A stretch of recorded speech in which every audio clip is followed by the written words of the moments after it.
أعوذ بالله من الشيطان الرجيم بسم الله الرحمن الرحيم وقالوا قلوبنا غلف بل لعنهم الله بكفرهم فقليلا ما يؤمنون. അസ്സലാമു അലൈക്കും വറഹ്മത്തുള്ളാഹി വബറകാതുഹു. പരിശുദ്ധ ഖുർആനിലെ രണ്ടാമത്തെ സൂറത്തായ സൂറത്തുൽ ബഖറയിലെ 89-ാമത്തെ വചനമാണ് നിങ്ങളിപ്പോൾ ഇവിടെ ശ്രവിച്ചത്. അതിൻ്റെ അർത്ഥം ഇപ്രകാരമാകുന്നു: ഞങ്ങളുടെ ഹൃദയങ്ങൾ മൂടപ്പെട്ടിരിക്കുകയാണെന്ന് അവർ പറയുന്നു. അല്ല, അവരുടെ നിഷേധം മൂലം അല്ലാഹു അവരെ ശപിച്ചിരിക്കുകയാണ്. അതിനാൽ അല്പം മാത്രമേ അവർ വിശ്വസിക്കുന്നുള്ളൂ. ഈ ആയത്തിലെ പ്രധാന വാക്കാണ് ഗുൽഫ് എന്നത്. ഗുൽഫ് എന്നത് അഗലഫ് എന്നതിൻ്റെയും ഖിലാഫ് എന്നതിൻ്റെയും ബഹുവചനമാണ്. കൂടാതെ അറബി മുഹാവരയിൽ ഇത് രണ്ട് പ്രധാന രൂപങ്ങളിൽ ഉപയോഗിക്കാറുണ്ട്. ഒന്ന്, ഖൽബുൻ അഗലഫ്, അതായത് തന്നിലേക്ക് ഗ്രഹിക്കാനുള്ള കഴിവില്ലാത്ത ഹൃദയം. രണ്ട്, സൈഫുൽ അഗലഫ്, അതായത് പുറത്തുനിന്ന് ഒന്നും പ്രവേശിക്കാൻ കഴിയാത്ത ഒരു ഉറയിലിരിക്കുന്ന വാൾ. യഹൂദന്മാർ ഇസ്ലാമിൻ്റെ സത്യത്തിൽ നിന്ന് പിന്തിരിയാൻ ശ്രമിച്ചതിൻ്റെ ഒരു ഒഴികഴിവാണ് ഈ വാക്യത്തിലൂടെ അല്ലാഹു തുറന്നു കാണിക്കുന്നത്. വഖാലു, അവർ പറഞ്ഞു, ഖുലൂബുന ഗുൽഫ്, ഞങ്ങളുടെ ഹൃദയങ്ങൾ ഗുൽഫാകുന്നു. ഒരു സത്യത്തെ തെളിവുകൾ സഹിതം നേരിടാൻ കഴിയാതെ വരികയും എന്നാൽ അത് അംഗീകരിക്കാൻ മനസ്സില്ലാതിരിക്കുകയും ചെയ്യുമ്പോൾ ആളുകൾ വിഷയത്തിൽ നിന്ന് ഒഴിഞ്ഞു മാറാനായി മറ്റു കാരണങ്ങൾ നിരത്തി അതിനെ തള്ളിക്കളയാൻ ശ്രമിക്കുന്നു. ഈ ഒരു രീതിയായിരുന്നു യഹൂദികൾ കടത്തി വന്നിരുന്നത്. ഈ കാലഘട്ടത്തിലും ഹസ്രത്ത് മസീഹ് മൗഊദ് അലൈഹി സ്വലാത്തു വസ്സലാമിലൂടെ വന്ന സത്യത്തിൽ നിന്ന് അകന്നു നിൽക്കാൻ പിടിവാശിയുള്ളവർ ഇതേ വാദങ്ങൾ തന്നെയാണ് ഉന്നയിക്കാറുള്ളത്. ഖുലൂബുന ഗുൽഫ് എന്ന വാക്കുകളിലൂടെ യഹൂദർ എന്താണ് അർത്ഥമാക്കാൻ ശ്രമിച്ചത് എന്ന് ഹസ്രത്ത് ഖലീഫത്തുൽ മസീഹ് സാനി റളിയല്ലാഹു തആല അൻഹു തൻ്റെ തഫ്സീർ കബീറിൽ 4 പ്രധാന രീതികളിൽ വിശദീകരിച്ചിരിക്കുന്നു. അതിൻ്റെ ഒന്നാമത്തെ വ്യാഖ്യാനം അഥവാ ഗുൽഫ് എന്നതിനെ ഖിലാഫ് എന്നതിൻ്റെ ബഹുവചനമായി എടുത്താൽ അവർ ഉദ്ദേശിക്കുന്നത് ഇതാണ്: ഞങ്ങളുടെ ഹൃദയങ്ങളെ അല്ലാഹു ഒരു അമൂല്യ വസ്തുവിനെ എന്ന പോലെ മറച്ച് സംരക്ഷിച്ചിരിക്കുകയാണ്. അതിനാൽ നിങ്ങളുടെ പ്രബോധനവാക്കുകൾ ഞങ്ങളുടെ ഹൃദയങ്ങളിൽ സ്വാധീനം ചെലുത്തില്ല. അതായത് ഉയർന്ന നിലവാരമുള്ള വസ്തുക്കളെയാണ് ഖിലാഫ് ഉപയോഗിച്ച് സംരക്ഷിക്കുന്നത്. അപ്പോൾ അവർ പറയാതെ പറയുന്നത് ഇതാണ്: നിങ്ങൾ ഞങ്ങളെ ഉപദേശിക്കാൻ വരുന്നു.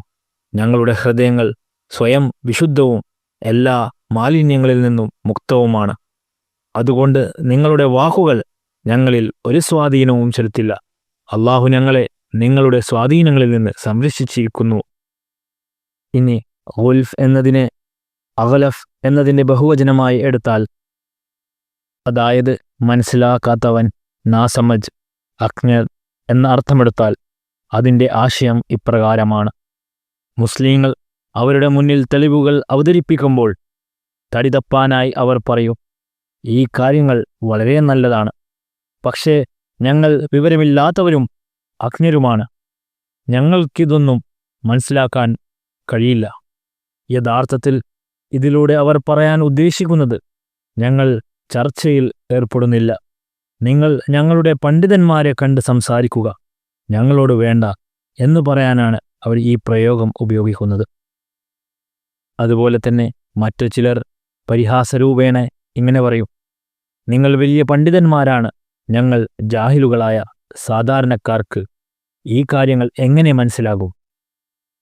അതല്ലെങ്കിൽ നിങ്ങൾ കരുതുന്നത് പോലെ ഞങ്ങളുടെ ഹൃദയങ്ങൾ മറക്കപ്പെട്ടവയാണ്, അതായത് ശിക്ഷയുടെ ഫലമായി കിട്ടവയാണ്. അങ്ങനെയാണെങ്കിൽ പിന്നെ എന്തിനാണ് നിങ്ങൾ ഞങ്ങളെ ഉപദേശിക്കാൻ വരുന്നത്? ചുരുക്കത്തിൽ അവർ പറയുന്നത്, ഞങ്ങളെപ്പോലെ ബുദ്ധിമാന്മാരായവർക്ക് പോലും ഈ കാര്യങ്ങൾ മനസ്സിലാകുന്നില്ലെങ്കിൽ നിങ്ങൾക്കെങ്ങനെ അത് മനസ്സിലായി? യഥാർത്ഥത്തിൽ അവരുടെ ലക്ഷ്യം പരിഹാസം മാത്രമാണ്. ഇനി ഗുൽഫ് എന്നതിന് അറിവിൻ്റെ കലവറ എന്ന അർത്ഥത്തിൽ എടുത്താൽ യഹൂദരുടെ വാദം ഇതായിരിക്കും: ഞങ്ങളുടെ ഹൃദയങ്ങൾ അറിവിൻ്റെ ഖജനാവുകളാണ്, അതിനാൽ ഞങ്ങൾക്ക് മറ്റൊരു പുതിയ സത്യത്തിൻ്റെയും ആവശ്യമില്ല. നാലാമതായി ഖുലൂബുന ഗുൽഫ് എന്നതിന് ഞങ്ങളുടെ ഹൃദയങ്ങൾ അശുദ്ധമാണ് എന്നും അർത്ഥം വരാം. അതായത് അവർക്ക് മറുപടി പറയാൻ കഴിയാതെ വരുമ്പോൾ അവർ മുസ്ലിങ്ങളെ ഒഴിവാക്കാനായി പറയും, ഞങ്ങൾ മോശപ്പെട്ട ആളുകളാണ്, ഞങ്ങളെ വിട്ട് മറ്റാരോടെങ്കിലും സംസാരിക്കുക. എന്നാൽ മാർഗനിർദ്ദേശം യഥാർത്ഥത്തിൽ എത്തേണ്ടത് ദുർവൃത്തി ചെയ്യുന്നവരിലേക്കാണ് എന്ന യാഥാർത്ഥ്യം അവർ സൗകര്യപൂർവ്വം മറക്കുന്നു. ചുരുക്കത്തിൽ ഇതൊരു വെറുപ്പോടെയുള്ള പ്രയോഗമാകാനും സാധ്യതയുണ്ട്. അതായത് അവർ പറയുകയാണ്, നിങ്ങൾ ഞങ്ങളെ മോശപ്പെട്ടവരും അശുദ്ധരുമായി കണക്കാക്കുന്നുണ്ടെങ്കിൽ പിന്നെ എന്തിനാണ് ഞങ്ങളെ ഉപദേശിക്കാൻ വരുന്നത്? യഹൂദരുടെ ഈ പറച്ചിലിന് മറുപടിയായി പരിശുദ്ധ ഖുർആൻ പറയുന്നു, ബല്ലാനഹുമുല്ലാ.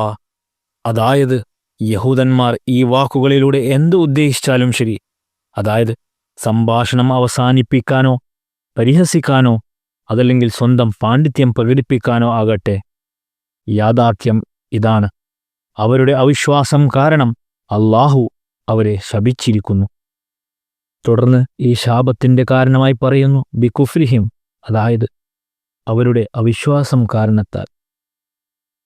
യഥാർത്ഥത്തിൽ അവർ നിരന്തരമായി അള്ളാഹുവിൻ്റെ പ്രവാചകന്മാരെ നിഷേധിക്കുകയും എതിർക്കുകയും ചെയ്തതിൻ്റെ ഫലമായാണ് ഈ ശാപം വന്നിറങ്ങിയത്.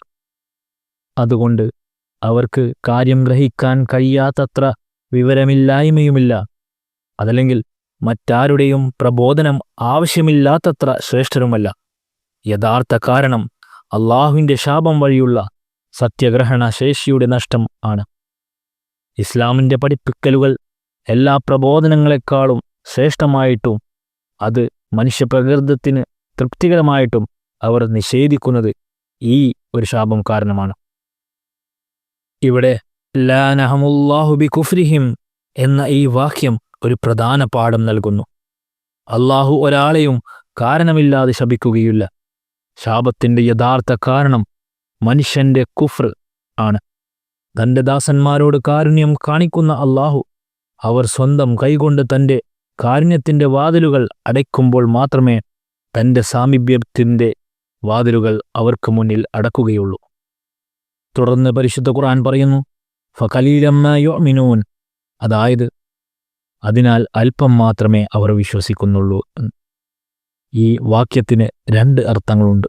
ഒന്ന്, അപൂർണമായ വിശ്വാസം, അതായത് അവർ അല്പം മാത്രമേ വിശ്വസിക്കുന്നുള്ളൂ.